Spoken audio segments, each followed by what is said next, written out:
تو مجھے ایسا لگتا ہے جتنا درجہ زیادہ ہے نا اتنی رسپانسبلٹی بھی زیادہ ہے اور مشقت بھی زیادہ ہے جی، اتنا ہی پھر وہ جو جواب دہی ہے اللہ کے حضور وہ بھی زیادہ ہے. تو مجھے ایسے لگتا ہے کہ سب سے پہلے یہ جو مدر کا رول ہے نا اس کو ہمیں سیکھنا چاہیے. پیرنٹس کو نا اس کو سیکھنے کی بھی بہت ضرورت ہے کہ کیسے ہم ایک بچے کا براٹ اپ کریں، کیونکہ ہم ایک اسکول ٹیچر بھی اگر کسی اسکول میں اپوائنٹ ہوتا ہے تو اس کے لیے کورس کرتے ہیں یا ورک شاپس وغیرہ ہوتی ہیں تب وہ جاتے ہیں. تو اتنا بڑا جو رول ہے نا ایک نسل کی پرورش، اس کے لیے بھی پیرنٹس بننے سے پہلے جو ہے وہ کورس ضرور کرنا چاہیے کہ انہیں یہ رول کیسے پلے کرنا ہے. الحمدللہ میں بہت لکی رہی اس معاملے میں کہ میرے بچے جب چھوٹے تھے تو میں نے اس وقت جو پیرنٹنگ کے لیکچرز تھے استاذہ کے میں نے وہ سنے تو مجھے بہت اس سے ہیلپ ملی.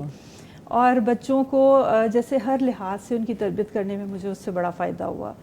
جیسے مجھے یاد ہے ہم کراچی میں تھے ایک دفعہ، تو بہت چھوٹا تھا میرا بیٹا، آلموسٹ وہ 4 ایئرس کا ہوگا.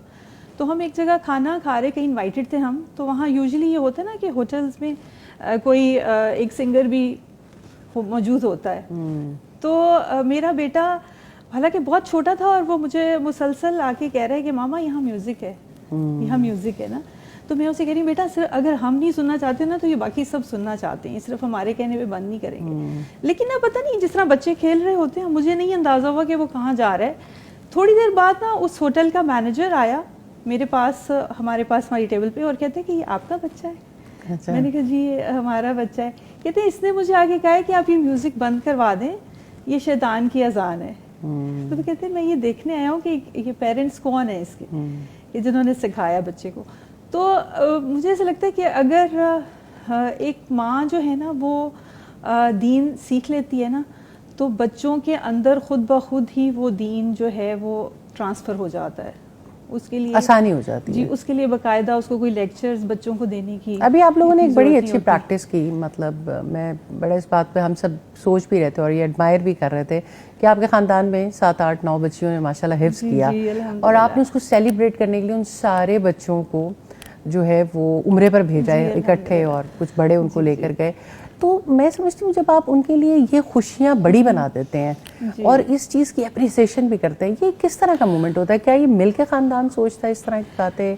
کیونکہ بہرحال یہ بہت جو جیسے ابھی استاذہ سے آپ بات کر رہے تھے نا کہ جوائنٹ فیملی سسٹم میں بچوں، اس میں لوگوں کو لگتا ہوگا کہ نقصانات ہیں، لیکن مجھے تو بہت فائدے لگے. بالکل یہ بات کرنے کی جیسے ضرورت میرے ہے. جو بیٹی ہے جب وہ بہت چھوٹی تھی، ابھی وہ ناظرہ قرآن پڑھی تھی، تو میں نے اسے ایک دفعہ بھی نہیں کبھی کہا زندگی میں کہ آپ نے حفظ کرنا ہے. اس نے خود سے ہی، اس کو شوق تھا کیونکہ اس کے جو پھپھو تھی گھر میں دونوں وہ حافظ قرآن تھی، تو وہ ایک اس کا خود ہی ذہن بن گیا کہ میں نے بھی بڑے ہونا ہے تو میں نے حفظ ضرور کرنا ہے. ماشاءاللہ. اسی طرح جب میری بیٹی حفظ کر رہی تھی، لیکن ماں کا رول پھر بھی بہت امپورٹنٹ رہتا ہے کہ وہ اتنا آئیڈیلائز تو ہونے دے. اگر وہ آئیڈیلائز نہ ہونے دے تو کس طرح سے کسی بچے کا دل چاہ سکتا ہے؟ یہ بڑی امپورٹنٹ بات ہے. ہاں بالکل. تو خیر وہ ماشاءاللہ جیسے بڑی انکریجمنٹ پیرنٹس کی طرف سے تو ہوتی ہے، اور ایک سب سے بڑی اچیومنٹ بھی یہی ہوتی ہے. میں سمجھتی ہوں کہ اگر ایک بچہ اسکول میں 15 سے 20 سال پڑھتا ہے اور اگر وہ 3 سال یا 2 سال قرآن کے لیے لگا لیتا ہے نا تو یہ بہت بڑی اچیومنٹ ہے. اور یہ ایک ٹیبو کے پہلے یہ بات بڑی امپورٹنٹ ہے.